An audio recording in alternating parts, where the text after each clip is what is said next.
And joining us live in our Midrand studios to further unpack this, we are joined by Nwora Okonkwo, who is a legal expert. A very good morning to you. Thank you so much for joining us here on Morning Prime. We do appreciate your time.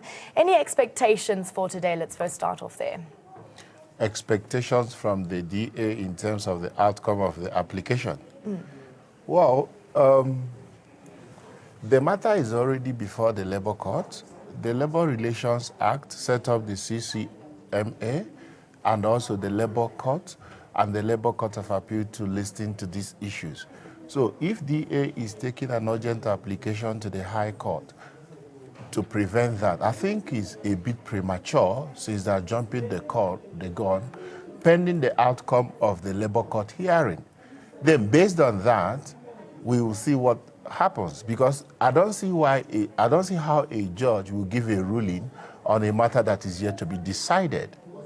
Now, talking about the DA going to the High Court, what are their arguments for doing so?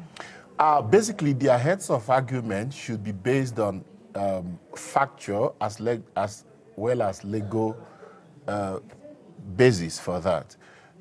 I believe that their disposition for going to the court as heads of their argument will be based primarily on the fact that Brian Molefe was indicted in the state capture report. And secondly, he also resigned and then came back again. Based on those happenings, they feel they have a weight to challenge that in court. However, and primarily, it will not serve as a prima facie in this contest. Reason being that the state capture report was not conclusive. It's yet to be concluded. So that would be a hole for them to justify. Secondly, and most importantly, what has happened to Brian Molefe was more or less politically motivated. Therefore, they wouldn't have a strong basis to proceed and effectively be successful in the grounds of this they are seeking for application. Remember, in such a scenario, for you to challenge and be successful in this atmosphere, you must at least establish factual grounds as well as legal grounds to justify beyond doubt why he should not be in that position. On the basis of what I've seen today, Molefe has more chances of succeeding at the Labour Court than the DA has. Then why do you feel the DA is pursuing this application? Normally, DA usually challenges every process by the ANC.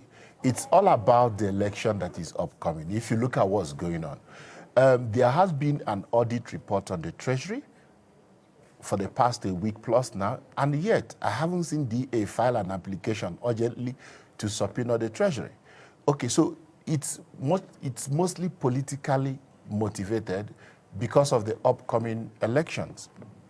And then let's talk about the grounds on which Brian Molefe has filed his case. Do you feel he will be successful, and can you talk us through these grounds? Basically, the grounds he's challenging them are based on a very strong ground. The first is that his removal is not legal. The Labour Relations Act that set up the Court for Conciliation, Mediation and Arbitration, as well as the Labour Courts and the Labour Court of Appeal, looks at unfair dismissal as a strong impediment for setting up this. Now, Molefe was politically dismissed because of the state capture report. It has nothing to do with based on his competence to run the organization. And if you look at his disposition, he is saying that the reasons for letting go of him of his job was much more divested in political ramblings. Okay, so based on that, for the first time since all this has been happening, that's the only time he has gone to court to challenge that decision. So the premise for his challenge is strong in factual as well as legal grounds.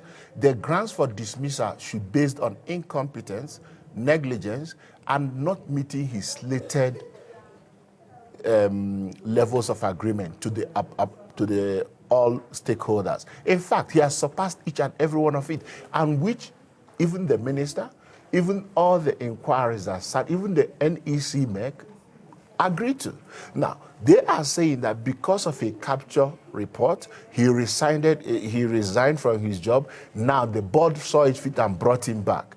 I mean, then they have another meeting and ordered the minister, public minister of enterprise, to resign the decision on Friday.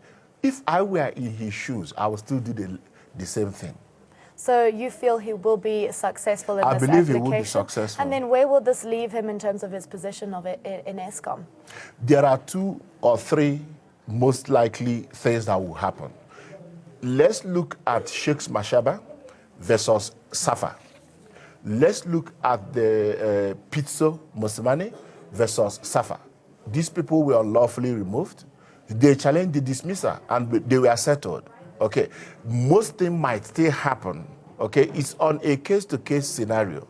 He will definitely win, and if he does, the question will be, what will the image be in restating him? He can take the money and walk away, or they will find a way to manage the crisis. But what they are doing, whatever comes out, the way forward will be damage control.